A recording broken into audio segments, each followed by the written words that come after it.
Hi friends, in the last class I have discussed with you about the two economic theories. I told them they are very important, that is classical economics, another one is Keynesian economics. Classical economics proposed by Adam Smith, and Keynesian economics proposed by J.M. Keynes. So we have discussed these two.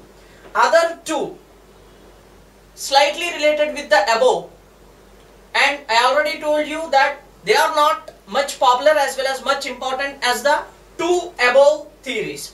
Just once again remembering you about the two theories. Classical economics, which says that market should be left freely, so that depending upon the supply and demand forces, the market itself reacts.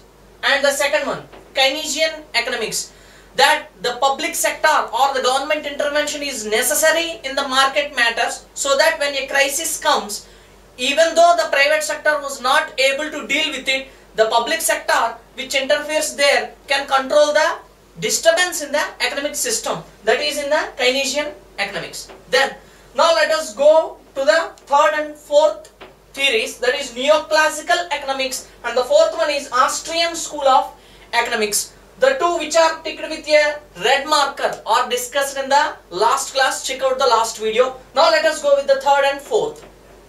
Neoclassical economics, simply it says that modern thought of classical economics, which means the one who wants to get complete profit by the fuller use of resources. Simply resources means raw material.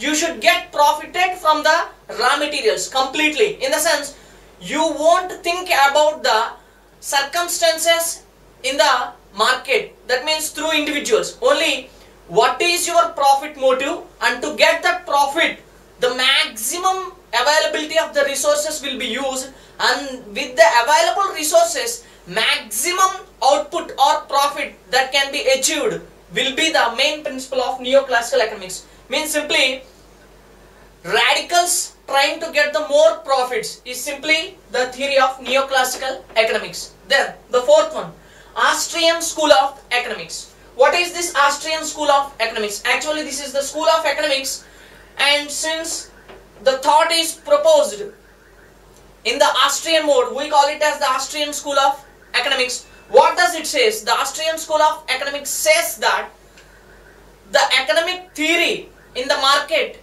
depends upon one factor. Actually there is another factor, that is we call it as the Lambert Theory. What is this Lambert Theory? Means while you are trying to produce a good, after producing the good you will decide the price or value of that good. And the normal theory which was accepted in the past is that the total cost and the value of the labor involved in the production of that good itself defines the price, and before the price, cost of that particular good.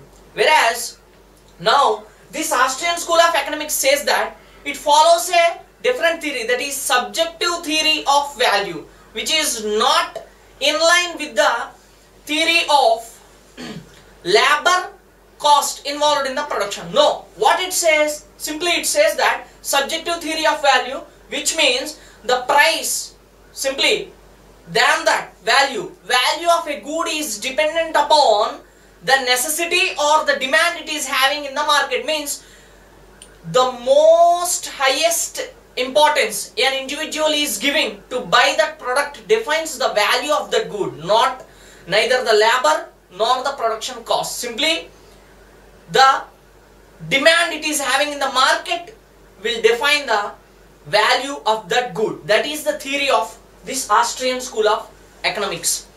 And this Neoclassical was gained some importance in the 19th century, as well as this Austrian School of Economics also. But among the four, only the first two gained the importance. First two gained the importance. One, this classical economics with the background of laissez-faire policy. As I told you in the last video, that market should be free from all the restrictions.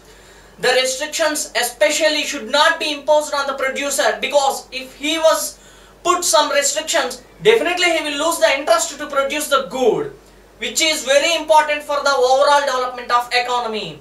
So it is dependent upon free and no restriction market, whereas Keynesian economics, it depends necessary public intervention, simply public sector intervention when the market is in a disturbance.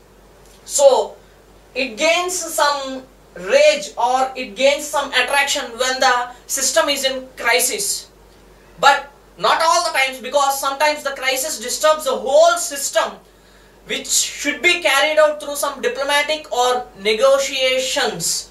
In such situation, this Keynesian economics may not be worked out.